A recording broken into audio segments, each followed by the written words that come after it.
Hello friends, welcome back to my YouTube channel. I am your host cum दोस्त श्रेष्ठा कपूर। तो friends, आज इस video में हम कंटिन्यू करेंगे हमारा मैक्रो इकोनॉमिक्स का चैप्टर जिसका नाम है शॉर्ट रन इक्विलिब्रियम आउटपुट। इससे पहले मैं ASAD अप्रोच आपको क्लियर कर चुकी हूँ, जिसमें हमने पढ़ा था कि इक्विलिब्रियम कब स्ट्रक करता है AS एंड AD अप्रोच में, जहाँ पर हमारा एग्रीगेट सप्लाई इक्वल्स टू हमारी एग्रीगेट डिमांड होती है। तो अगर आपने अभी तक वो वीडियो नहीं देखी है तो डिस्क्रिप्शन बॉक्स में लिंक गिवन है, फटाफट जाइए और पहले उस कंसेप्ट को क्लियर कीजिए, उसके बाद इस वीडियो को कंटिन्यू कीजिए। सो फ्रेंड्स, आज इस वीडियो में हम करेंगे S एंड I अप्रोच, जहाँ पे S का मतलब है सेविंग एंड I का मतलब है इन्वेस्टमेंट। मैंने पहले भी बताया था कि S और I इक्वल क्यों होते हैं, बट चलिए हम एक बार उसको फिर से क्लियर करते हैं। So let's start.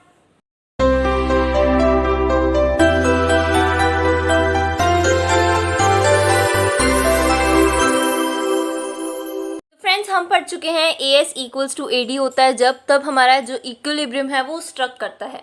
हमें ये भी पता है कि AS जो है वो Y के इक्वल होता है और जो हमारी एग्रीगेट डिमांड है यानी AD है वो C प्लस I के इक्वल होता है। यानी हम ये पढ़ते हैं कि जो हमारी एग्रीगेट डिमांड है वो या तो कंजम्पशन या फिर इन्वेस्टमेंट, इन दोनों का जब हम सम करते हैं तो हमारी एग्रीगेट डिमांड क्रिएट होती है। जब हम इन दोनों की वैल्यूज़ को, अब हमें ये भी पता है income equals to consumption plus saving. अब आप जितना कमाओगे या तो आप उसमें से कुछ कंज्यूम कर लोगे या फिर कुछ सेव कर लोगे। सो इनकम इक्वल्स टू यानी Y equals to C plus S, AD equals to C plus I and AS equals to I। ये तीनों चीज़ें जब हमने पढ़ ली तो हम ये लिख सकते हैं AS I की जगह AS को हम Y लिख सकते हैं और AD को हम क्या लिख सकते हैं C plus I। Similarly Y को हम यहाँ से क्या लिख सकते हैं C plus S। So C plus S equals to हो गया हमारे पास C plus I। C common है, हम कट कर देंगे, इट्स जस्ट कॉमन मैथ्स, और हमारे पास आ गया saving equals to investment.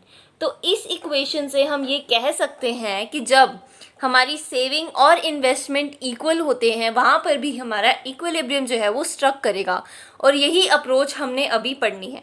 So friends, चलिए अब हम इसे पढ़ते हैं। S and I approach. सबसे पहले S फंक्शन यानी कि saving function. S is positively related to Y, S equals to F of Y। जो सेविंग है वो पॉजिटिवली रिलेटेड होता है इनकम के। ऐसा क्यों? क्योंकि जैसे जैसे आपकी इनकम रेज करेगी वैसे वैसे ही आपकी सेविंग भी बढ़ेगी। आप जितना ज़्यादा कमाओगे आप उतना ज़्यादा सेव कर पाओगे, और अगर आपकी इनकम डिक्रीज करेगी, अगर आप कम कमा पाओगे तो आप सेविंग भी पहले के मुकाबले कम कर पाओगे। So that's why S is always positively related और डायरेक्टली प्रोपोर्शनल टू Y और income. At lower level of income, S can be negative. S becomes negative to the extent C greater than Y. S जब हमारी income बहुत कम हो जाए तो savings negative में भी जा सकती है। नेगेटिव का मतलब क्या है कि आपने सेव नहीं किया बल्कि जो पुरानी सेविंग्स थी उसमें से भी कुछ पैसे निकाल के कंज्यूम कर लिए। और ऐसा किस केस में होता है? When our consumption is greater than our income. मान लीजिए आपकी इनकम थी 10 रुपीज़ और आपने खर्च कर दिए 12 रुपीज़, तो वो जो 2 रुपीज़ एक्स्ट्रा खर्च किए वो कहाँ से आए? That will come from saving. हमने ऑफकोर्स सेविंग से निकाले होंगे, हमने कुछ जादू नहीं कर सकते। हम 10 रुपीज़ थे हमारे पास, हमने 12 रुपये कैसे खर्च किए होंगे? 2 रुपये का हमने अपनी सेविंग में से 2 रुपये निकाले और खर्च किए। सो जिस केस में भी कंजम्पशन इनकम से ज़्यादा होगा तो सेविंग नेगेटिव में भी जा सकती है। और अगर सेविंग नेगेटिव में भी जा सकती है यानी कि देखिए इसका ग्राफ भी कैसा बनेगा? Negative to positive.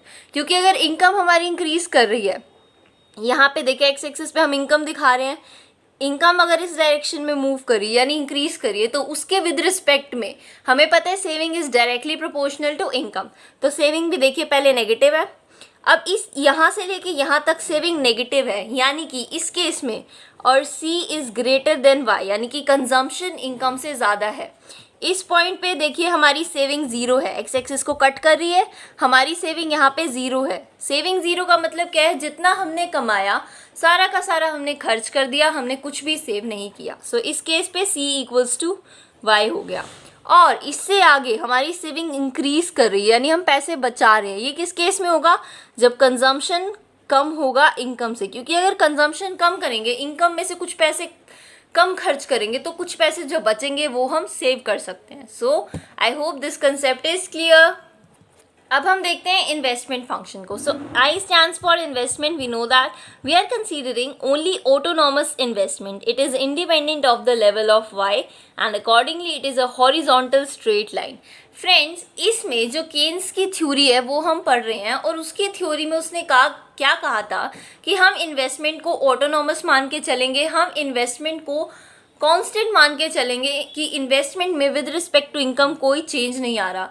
और जब हम इसमें कुछ चेंज ही नहीं कर रहे तो चाहे इनकम बढ़े चाहे इनकम घटे, it will be a straight line. So income हमेशा, मतलब इन्वेस्टमेंट जो है हमारी, उसका ग्राफ ऐसा बनता है, it is just a straight line parallel to X axis. अब इक्विलिब्रियम जीडीपी की टेबल हमने बनाई है. वैसे हम डायरेक्टली ग्राफ भी प्लॉट कर सकते हैं क्योंकि हमें पता है. ये ग्राफ देख लेते हैं पहले हम. सेविंग हमें पता है, we all know that saving का ग्राफ ऐसा बनता है, सेविंग की लाइन ऐसे जाती है. Investment straight line parallel to X axis, जहाँ पे एस और आई इंटरसेक्ट करेंगे that will be your equilibrium point.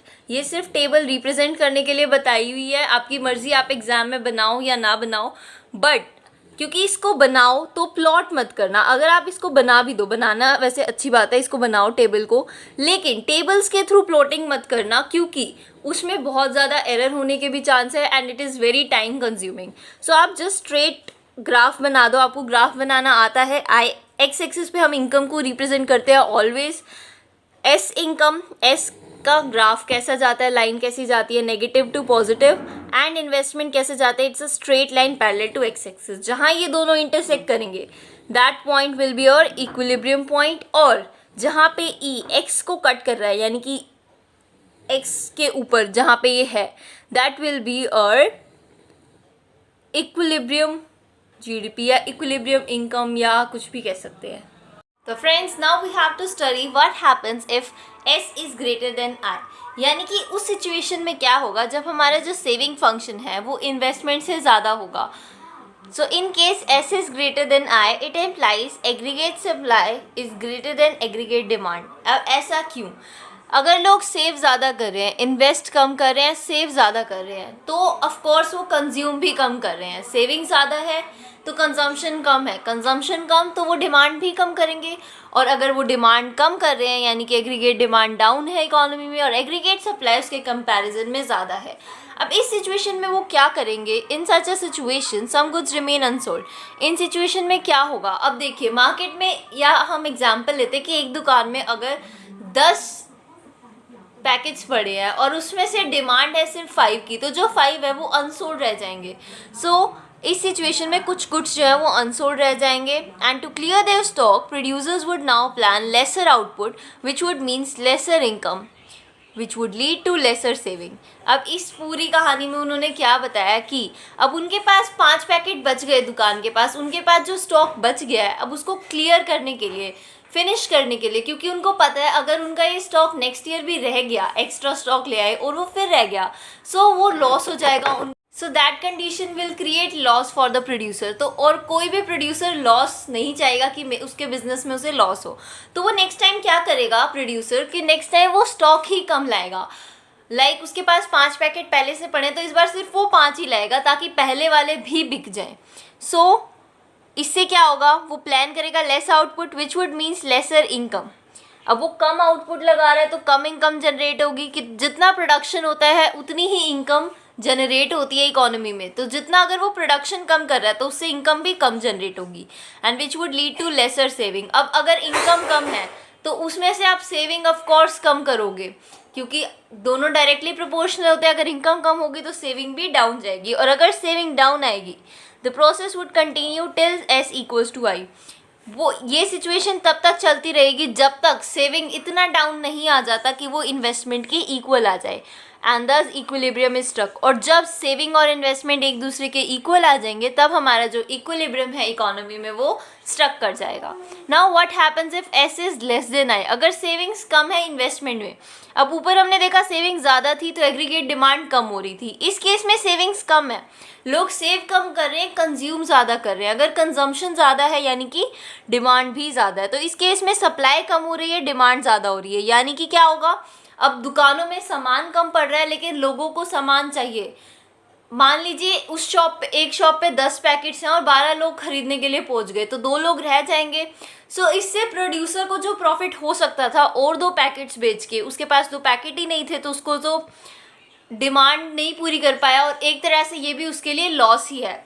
So in such a situation the producers would suffer the loss of unfulfilled. और इस डिमांड को कवर अप करने के लिए प्रोड्यूसर क्या करेगा, प्रोड्यूसर नेक्स्ट टाइम 10 की जगह 12 गुड्स प्रोड्यूस करेगा। क्यों? ताकि नेक्स्ट टाइम कोई भी बंदा रह ना जाए, सबकी डिमांड फुलफिल हो जाए और सप्लाई भी उतनी हो जितनी डिमांड है, ताकि इक्विलिब्रियम स्ट्रक कर जाए। So thus to cover up the producers would plan higher output. अब आउटपुट बढ़ेगा, so it would lead to higher income. सीधी सी बात है, प्रोडक्शन बढ़ रहा है तो उससे इनकम भी इंक्रीज होगी, और इनकम बढ़ेगी तो सेविंग्स भी बढ़ेंगी। और सेविंग इसमें कब तक बढ़ेगी? जब तक सेविंग और इन्वेस्टमेंट एक दूसरे के इक्वल नहीं आ जाते। और फिर से वही, जहाँ पे एस और आई एक दूसरे के इक्वल आ गए, वहीं हमारा इक्विलिब्रियम स्टक कर जाएगा। तो फ्रेंड्स, ये थी हमारी सेविंग एंड इन्वेस्टमेंट अप्रोच और S and I approach. I hope this is clear to you all. But अगर आपको इससे रिलेटेड कोई भी डाउट्स है तो आप मुझे कमेंट सेक्शन में पूछ सकते हैं। Thanks for watching this video guys, see you in my next video.